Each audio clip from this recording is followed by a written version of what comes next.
Siendo un niño, Jesús maravilló a los maestros en el templo. Su pensamiento fue absolutamente claro. Su razonamiento no tenía igual. Y cuando era un niño de 12 años, él podía pensar con más profundidad, con más consistencia, con más agudeza que los teólogos más eruditos de su época.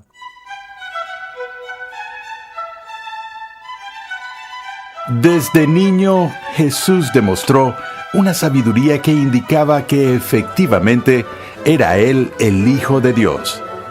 Gracias por escuchar Renovando tu Mente, mientras continuamos con el tercer episodio en esta edificante serie de enseñanza titulada ¿Qué hizo Jesús? En esta serie, R.C. Sproul nos muestra que la vida perfecta de Jesús es tan importante como su muerte y resurrección. En 12 lecciones descubre lo que significa que Cristo sea el segundo Adán y lo que esto significa para los creyentes de hoy. Desde muy temprano en la vida de Jesús, casi todos los que lo rodearon se dieron cuenta de que Él no era un niño común y corriente. Pasemos de nuevo al aula de clases a escuchar al Dr. R.C. Sproul mientras examina lo que un relato de los primeros años de Jesús nos enseña sobre su divinidad y su humanidad.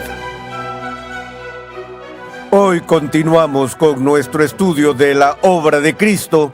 Hemos visto varios episodios o momentos en su vida terrenal que son de importancia crítica para entender la obra que Él fue enviado a realizar. Hoy vamos a ver un pasaje que usualmente recibe muy poca atención, pero creo que es importante para la comprensión de su obra. Y ese pasaje es el registro de su visita al templo en Jerusalén cuando solo tenía 12 años. Este es uno de los pasajes raros que tenemos en el Nuevo Testamento que nos enseña algo sobre los llamados años perdidos de Jesús entre su nacimiento y el inicio de su ministerio público que empezó alrededor de los 30 años. Y entonces nos preguntamos qué estuvo haciendo todos esos años, cómo era su vida mientras crecía en Nazaret. Quizá trabajaba en el taller de carpintería de su padre José. Lo único que sabemos entre su dedicación en el templo y su ministerio terrenal es esa visita al templo, excepto por el breve interludio de la huida de la familia a Egipto, ya que José había sido advertido en un sueño de no regresar a casa, sino más bien buscar protección de Herodes huyendo a Egipto. Y no fue hasta que Herodes murió que el ángel le dijo que era seguro regresar a Nazaret. Ahora, esos años perdidos son el tema de evangelios apócrifos, algo fantasioso y creativamente imaginativos, que fueron escritos en el siglo II y III por los herejes gnósticos, en un intento por demostrar que tenían la misma autoridad que los apóstoles, usaban los nombres de los apóstoles con el fin de falsificar sus documentos, como el Evangelio de Pedro y el Evangelio de Tomás y otros. Por supuesto, estos libros fueron sin duda repudiados y rechazados por la iglesia primitiva por no tener origen apostólico ni tener autoridad canónica. Ha habido una ola de interés en ellos ahora, desde la obra más vendida de Dan Brown sobre el Código Da Vinci, donde gran parte de la especulación allí se extrajo de estos libros apócrifos. Cuentan historias fantasiosas de Jesús cuando era niño, por ejemplo, haciendo uso trivial de sus poderes sobrenaturales, como cuando estaba jugando a solas y estando solo, hizo la figura de un pájaro con la tierra y luego hizo su magia y el pájaro cobró vida y pudo jugar con el pájaro. O si tenía compañeros de juego que lo molestaban, él traía juicios del cielo contra ellos. Todas estas cosas son simplemente tan apócrifas y frívolas que ciertamente no son dignas de ser registros históricos de la vida de Jesús. En resumen, lo que se nos dice es que Jesús, cuando era niño, creció en conocimiento, en sabiduría, en estatura. Y vemos un breve vistazo de ese crecimiento en el registro del Evangelio de Lucas sobre la visita de Jesús al templo, lo cual leeré ahora. En el capítulo 2 del Evangelio de Lucas, empezando en el verso 41, leemos este relato. Los padres de Jesús acostumbraban ir a Jerusalén todos los años a la fiesta de la Pascua. Y cuando él cumplió 12 años, subieron allá conforme a la costumbre de la fiesta. Al regresar ellos, después de haber pasado todos los días de la fiesta, el niño Jesús se quedó en Jerusalén, sin que lo supieran sus padres, y suponiendo que iba en la caravana, anduvieron camino de un día y comenzaron a buscar a Jesús entre los familiares y conocidos. Cuando no lo encontraron, volvieron y lo buscaron en Jerusalén. Después de 3 días, lo encontraron en el templo, sentado en medio de los maestros, escuchándolos y haciéndoles preguntas. Todos los que le oían estaban asombrados de su entendimiento y de sus respuestas. Cuando sus padres lo vieron, se quedaron maravillados y su madre le dijo: «Hijo, ¿por qué nos has tratado de esta manera? Mira, tu padre y yo te hemos estado buscando llenos de angustia». Entonces él les dijo: «¿Por qué me buscaban? ¿Acaso no sabían que me era necesario estar en la casa de mi padre?». Pero ellos no entendieron las palabras que él les había dicho. Uno de los aspectos más fascinantes de este texto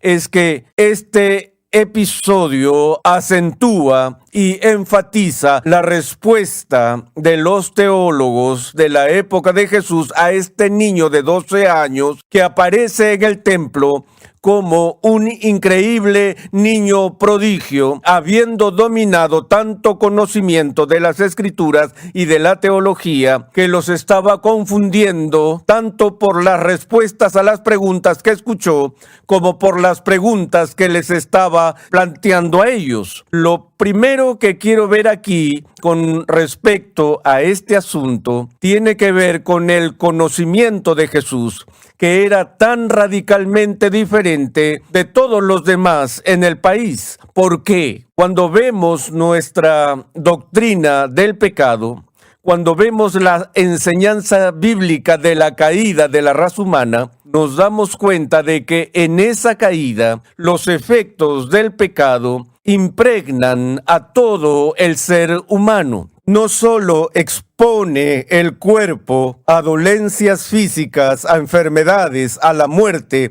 y a otros padecimientos, por lo que el cuerpo se debilita con severidad por la condición caída, sino que la caída también tuvo un impacto importante en las mentes de los seres humanos. Y ese impacto lo llamamos en teología los efectos noéticos del pecado. Los efectos noéticos del pecado es un concepto que en general no se articula todos los días en la vida de la iglesia, pero el concepto proviene de la palabra griega nous, que es la palabra en griego para mente. Entonces, noético significa de o perteneciente al nous, o de o perteneciente a la mente humana. Ahora, Pablo nos enseña en el primer capítulo de Romanos que la consecuencia del pecado, al rechazar la revelación de Dios que Él le da a todos a través de la naturaleza, es que nuestras mentes están oscurecidas. El pecado nubla la mente, afecta nuestra capacidad de pensar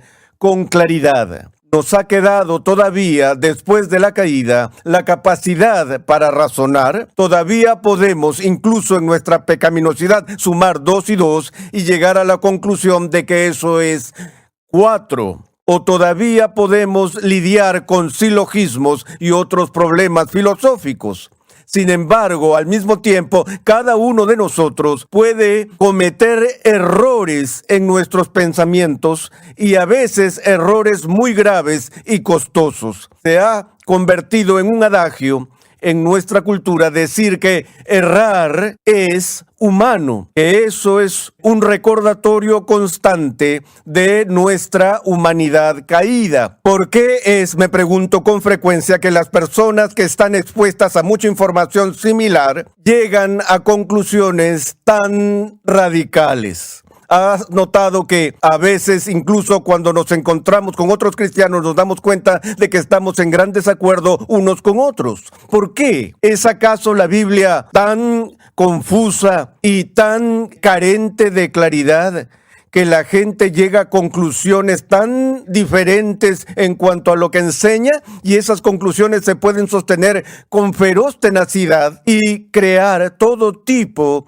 de divisiones y trastornos dentro de la vida de la iglesia, dentro de las vidas de los miembros de la familia, y destruir las relaciones humanas? Todos tenemos el mismo material. Bueno, podemos decir que algunas personas estudian con más diligencia que otras, por lo que es más probable que tengan una mejor comprensión del material que están estudiando, pero todos fallamos en amar al Señor nuestro Dios con todas nuestras mentes, y así todos caemos en periodos de pereza y fracaso en lugar de dedicar nuestro intelecto a la comprensión de las Escrituras. No solo eso, en nuestra condición pecaminosa llegamos al texto con ciertos prejuicios. Y la persona prejuiciada a menudo puede perder el bosque por ver los árboles, porque su mente está en cautividad por ese prejuicio. Si fuiste criado en una tradición en particular y fuiste a una iglesia en particular y te enseñaron la doctrina de esa iglesia en particular, es posible que hayas recibido una enseñanza doctrinal que era incorrecta, pero la recibiste de personas en las que confiabas, tal vez de tus padres, tal vez de tu pastor, y esa es la forma en la que nos enseñaron a pensar. Y luego hablamos de los vínculos establecidos, donde tenemos cierto compromiso previo con la denominación en la que fuimos criados o con las opiniones de mis padres o mis profesores, y es muy difícil cortar vínculos establecidos y estar abierto a la corrección a la luz de una mejor comprensión de lo que enseña la Escritura. No solo eso, el acto mismo de pensar ha sido debilitado por el pecado. Solía enseñar un curso de lógica y asignaba tareas a mis estudiantes después de mostrarles los diversos tipos de falacias lógicas que estábamos tratando de evitar. Yo les decía, ok, ahora quiero que vengan mañana con un ejemplo de la comisión de cada una de estas falacias que acabamos de estudiar. Tal vez vimos 20 de ellas, falacias informales. Y decía, quiero que vengan con ejemplos de estas del periódico de mañana. Y no era difícil encontrar un ejemplo de cada una de esas falacias presentes en la última entrega de las noticias. De hecho, en nuestro libro de trabajo, cuando veíamos ejemplos de estas falacias, no las extraíamos del periodismo popular, sino que las extraíamos de las mentes más grandes de la historia del mundo. Veíamos un error lógico aparente en una declaración de Platón, o de Descartes, o de Immanuel Kant, o de David Hume, o John Stuart Mill, porque todas las personas, incluso aquellos que son en extremo brillantes, todas pueden cometer errores lógicos. ¿Se imaginan a un ser humano funcionando mentalmente sin ninguno de los efectos no éticos del pecado? Hasta este punto, el mundo nunca había visto a un ser humano sin pecado. Así que Jesús, en su ausencia de pecado, en el sentido de que no participó en el pecado original, no fue debilitado por estos mismos problemas de los que acabo de hablar, por lo que su pensamiento fue absolutamente claro. Su razonamiento no tenía igual. Y cuando era un niño de 12 años, él podía pensar con más profundidad, con más consistencia, con más agudeza que los teólogos más eruditos de su época. Él no fue para presumir, él fue para aprender, porque eso es lo que había estado haciendo durante los primeros 12 años de su vida. Ahora entiendes el segundo asunto que esto plantea, y es la relación entre la naturaleza divina y la naturaleza humana. Algunas personas dicen, bueno, por supuesto que Jesús sabía las respuestas a todas esas preguntas. ¿No era Dios? ¿Y Dios no es omnisciente? Sí. Él era Dios encarnado y sí, Dios es omnisciente, pero en su naturaleza humana a Jesús no se le dio un cerebro divino. Él no estaba dotado en su naturaleza humana con el atributo divino de la omnisciencia. La naturaleza divina podía comunicar información al Jesús humano, y vemos de vez en cuando a Jesús asombrando a las personas con el conocimiento sobrenatural que estaba a su disposición. Pero la naturaleza divina no comunicó el atributo divino de la omnisciencia a la naturaleza humana, como algunos han tratado de argumentar a lo largo de la historia de la iglesia. Eso habría sido una violación a su verdadera humanidad. Así que en todo caso vemos a Jesús viniendo al templo. Era costumbre que un año antes de que un niño hiciera su bar mitzvah, que su familia lo llevara al templo para que se acostumbrara a los procedimientos que se seguirían allí en Jerusalén al año siguiente. Y la gente venía de grandes distancias subiendo a Jerusalén para la Pascua, y la familia de Jesús venía de Nazaret y vendrían no solo con la familia inmediata, sino también con primos y tías y tíos y otros conocidos de Nazaret que se juntaban en caravana, y este era un lugar común en el que las personas de varios pueblos y ciudades se reunían para hacer el viaje. Entonces hacen el viaje, hacen su visita y salen y se van un día entero, y María le dice a José, ¿dónde está Jesús? Y José le dice a María, no sé, pensé que tú lo estabas cuidando. Debe estar con otro de los miembros de la familia en la caravana. Y por eso hicieron esa búsqueda entre sus amigos y parientes, y para su sorpresa Jesús no se encontraba entre ellos y ya estaba desaparecido por más de un día, y tienen que hacer el viaje de un día más para regresar a Jerusalén e ir por el mismo camino para ver si podían encontrarlo. A estas alturas ya puedes imaginar la ansiedad que sentían María y José preguntándose acerca de su inusual hijo y sobre dónde estaba. El registro nos dice que después de 3 días lo encontraron en el templo, en medio de los maestros, y leemos, todos los que le oían estaban asombrados de su entendimiento y de sus respuestas. Así que cuando lo vieron se sorprendieron, y su madre le dijo, hijo, ¿por qué nos has hecho esto? Aquí hay un punto que uno podría usar para argumentar en contra de la ausencia de pecado de Jesús. Después de todo, él de verdad está preocupando a María, y ella está preguntando, ¿por qué nos has hecho esto? Ella ve esto como una ofensa hacia ella, hacia su esposo y hacia toda la familia. Jesús dice, ¿por qué me buscaban? Ellos dijeron, ¿por qué hiciste esto? Y Jesús dijo, ¿qué pasa con ustedes?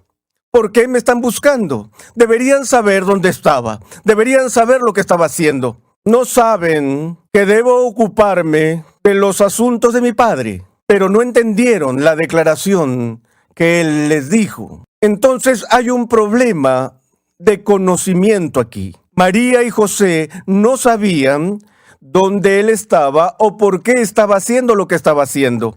Él sabía lo que estaba haciendo y tenía una comprensión clara de por qué lo estaba haciendo. Por eso, en cierto sentido, aquí Jesús, con suavidad, con cortesía, con amabilidad, está reprendiendo a su madre por no saber qué. A la luz de toda la revelación que se le ha dado, y en particular en el momento de su anunciación, que ella debería haberlo sabido. Ella había estado meditando y reflexionando sobre esto todos estos años, preguntándose realmente, ¿cuál es el destino de mi hijo? ¿Cuál es el significado del nacimiento virginal que tuve y el mensaje que me fue dado por el ángel Gabriel y luego por la profetisa Ana y también de Simeón en el templo? ¿Quién es este niño? ¿Qué va a ser de él? ¿Qué hace? Y él dice, ¿no sabes que se supone que debo ocuparme en los asuntos de mi padre? Pueden imaginar a María diciendo, sí, y el negocio de tu padre es la carpintería, allá en Nazaret,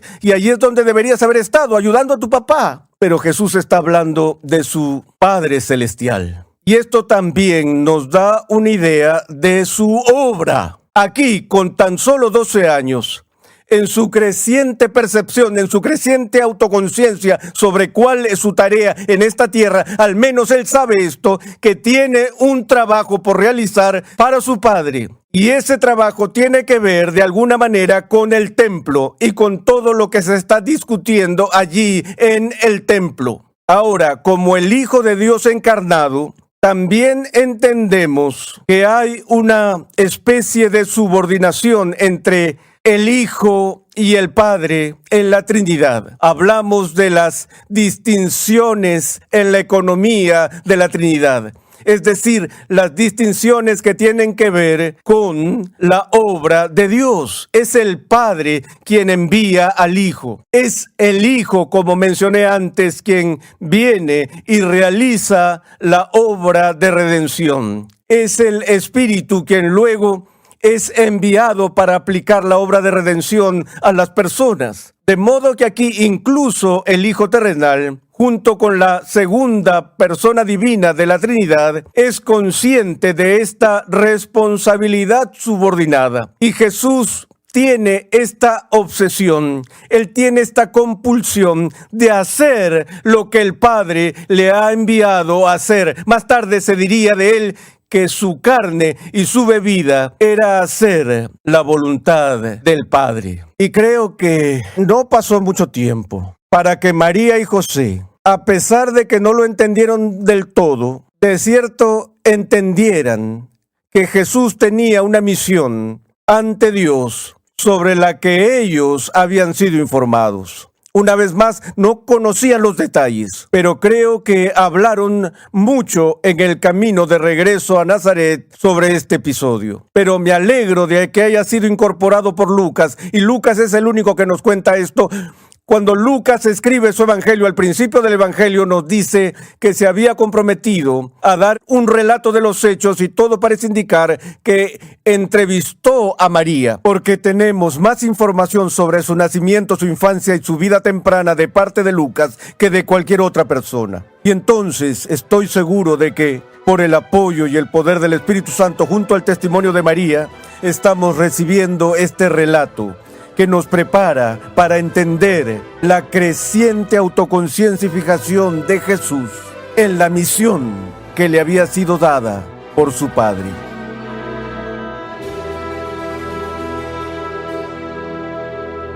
Esta historia nos muestra que incluso siendo un niño, con su perfecto ejemplo, Jesús nos estaba enseñando cómo debemos relacionarnos con nuestro Padre Celestial. Estás escuchando Renovando tu Mente, mientras continuamos con la serie del Dr. Sproul, ¿Qué hizo Jesús? Visita nuestra página web renovandotumente.org, donde podrás solicitar gratuitamente una guía de estudio para tu edificación personal o para usarla en grupos pequeños. Conexión Ligonier ya está disponible. Conexión Ligonier permite a cristianos en crecimiento estudiar en línea gracias a una amplia biblioteca de cursos interactivos en video impartidos por el fundador de Ministerios Ligonier, el Dr. R.C. Sproul, y otros destacados pastores, teólogos y expositores cristianos. Cada curso contiene herramientas de estudio para ayudarte a aplicar lo que estás aprendiendo, incluyendo pruebas opcionales, preguntas de discusión, así como también la facilidad de visualizar tu avance en cada paso. Tienes la flexibilidad de tomar todos los cursos que quieras, cuando y donde quieras, y al ritmo que más te convenga. Para más información, visita conexionligonier.com. El bautismo de Jesús marcó el comienzo de su ministerio público. En el siguiente episodio de Renovando tu Mente, R.C. Sproul examina de cerca el bautismo de Jesús, explicando lo importante que fue en su vida y lo relevante que es para nuestra salvación. Escucha un avance de nuestro próximo programa. Aunque Dios lo había enviado para hacer el cumplimiento de las profecías del Mesías, Jesús durante su juventud no corría por ahí siendo el Mesías. Él no empezó esa misión sino hasta que fue bautizado. Renovando tu mente es una producción de los Ministerios Ligonier, la confraternidad de enseñanza fundada por el Dr. R.C. Sproul. Nuestra misión, pasión y propósito es ayudar a las personas a crecer en su conocimiento de Dios y su santidad. Dios llama a su pueblo a ser transformados por la renovación de su mente. Es por esta razón que transmitimos una enseñanza que expone las glorias de Dios reveladas en la Biblia en el contexto de la cultura, la filosofía, la apologética, la ética y la historia de la Iglesia. Para contactarnos, por favor envíanos un correo electrónico a programa@renovandotumente.org con tus preguntas, testimonios y comentarios. Te invitamos a escuchar nuestro siguiente episodio y a unirte a nuestra gran comunidad virtual en las redes sociales.